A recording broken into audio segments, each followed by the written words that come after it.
Magandang araw mga kapuso, mga kapamilya. Ngayong araw na to guys, gagawa tayo ng cassava flan. Kailangan natin guys ng gata, tapos cassava, tapos kailangan natin ng condensed milk, tapos egg. Ayan. Ngayon guys, yung una nating gagawin ay maglalagay tayo ng sugar dito sa ating lanera. Kailangan timpla natin guys ng sugar at ng foil. Mamaya tatakip natin ito. Ngayon, lalagyan natin muna ng asukal yung ating lanera. Tapos, tutunawin natin. Ayan, lalagyan lang natin guys ng 1 tablespoon yung bawat lanera. Depende sa inyo guys, kung gusto nyo ng kulay puti na sugar, pwede nyo rin gamitin. Ayan, ganyan. Tapos, tutunawin natin ito sa apoy. Ayan, ngayon guys, tutunawin na natin ito sa apoy. Lalagay natin dyan. Dapat guys, mahina lang yung apoy para hindi masusunog yung inyong sugar. Ganyan. Ito yung gamit ko para mabilis matanggal yung pagdikit ng asukal. Ayan, habang iniinit nyo guys, halu-haluin nyo ito para hindi siya masunog. Kasi pag di nyo hinalo, masunog siya, iitim at mapait. Ayan. Tayo na natin matunaw.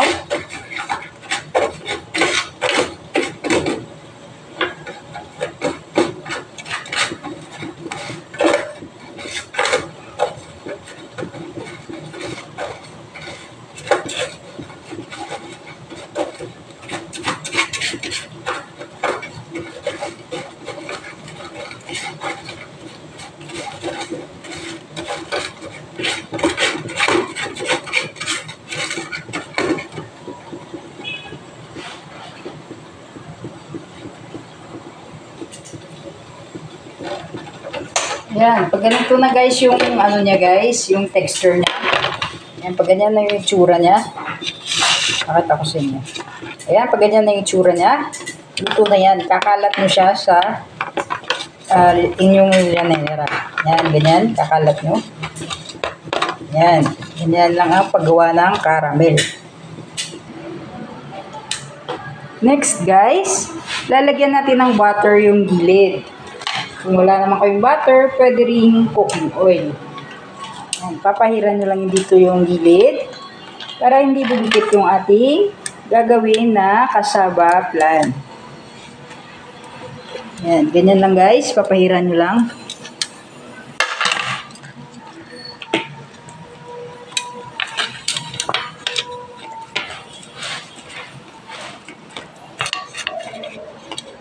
Ayan. Yan lang yung gagawin nyo guys. Ngayon guys, magmi-mix tayo. Ito lang yung aking sukatan. Ito lang yung aking sukatan. Maglalagay tayo guys ng 3 gata.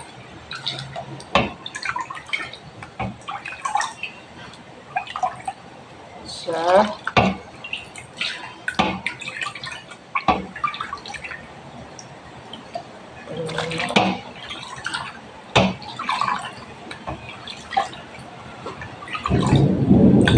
Tatlo. Yan, 3 gata guys. Tapos lalagyan din natin ng cassava.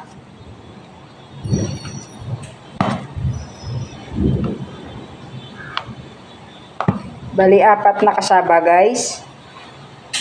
Yan. Isa.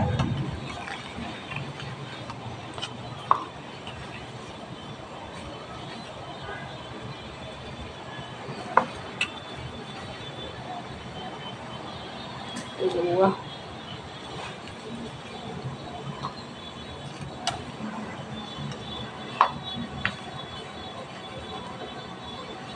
Tatlo.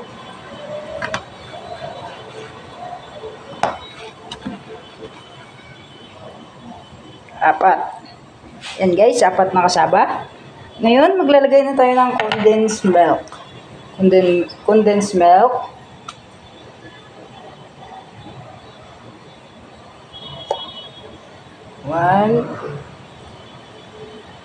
1 and 1/4 guys. Ngayon, depende sa inyo kung gaano katamis yung gusto nyo. Yan.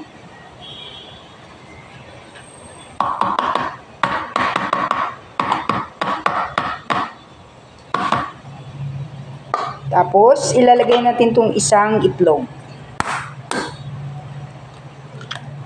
Yan. Tapos, i-mix-mix natin.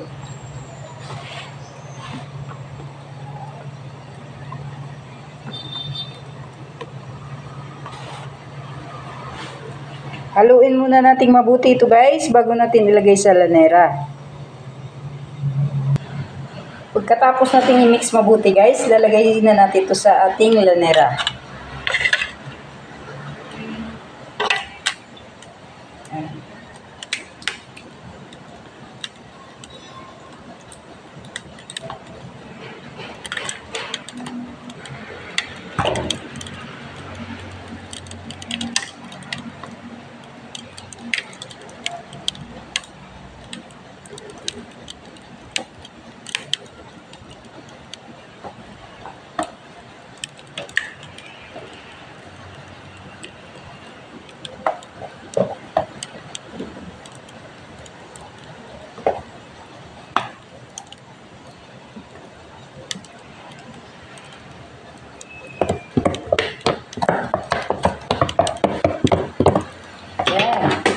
Ayos na guys. Ngayon, tatakpan natin ng foil.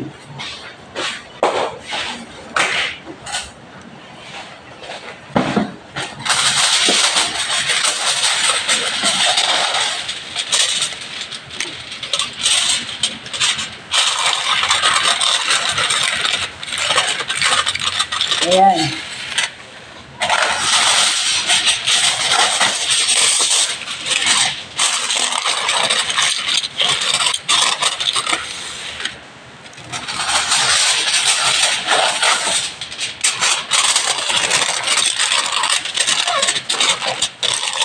Yan, pagkatapos guys, lalagay na natin to sa ating steamer. Ayan, ngayon guys, lalagay na natin to sa ating steamer.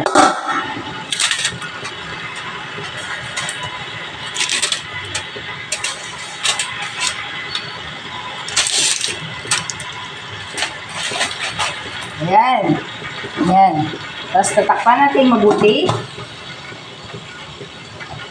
At aantayin natin guys maluto ng 45 minutes to 1 hour.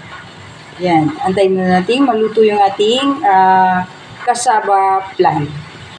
Ngayon guys, katapos ng 1 oras, in-off ko na yung apoy. At titingnan na natin kung luto na yung ating cassava plant.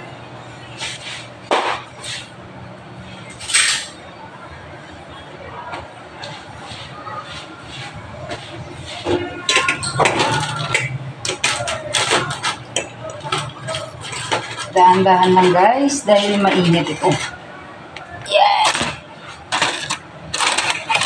Oh. Yan na guys. Tapos magkuha tayo ng toothpick.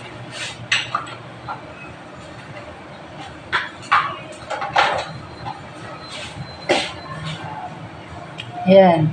Pag wala nang dumidikit sa toothpick guys, ibig sabihin luto na. Ngayon, yung gagawin natin, palalamigin muna natin ito bago itaob natin sa ating lagayan. Tayin muna natin lumamig yung ating cassava plant. Yun guys, malamig na itong ating ginawa kanina na steam natin. Ngayon, ilalagay na natin ito sa ating lagayan. Yan, ganyan lang gagawin natin guys. Anuin muna natin yung gilid bago natin itaob.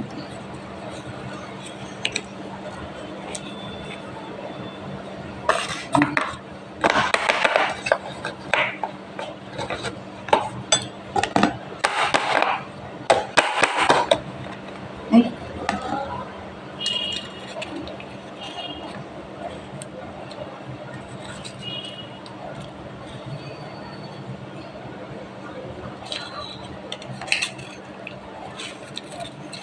Pwede nyo itong pang-negosyo guys.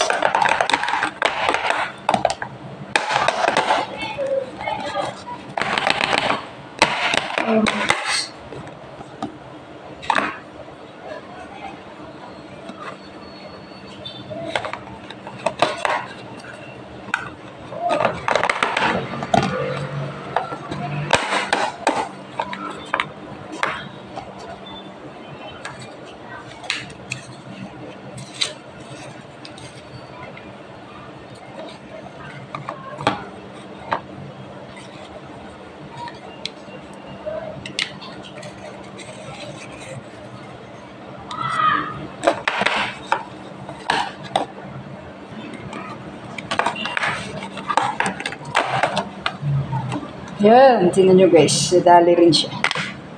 Yan. Ganito lang yung itsura niyan guys. O, diba guys? O. Yan, tingnan nyo guys. Yan.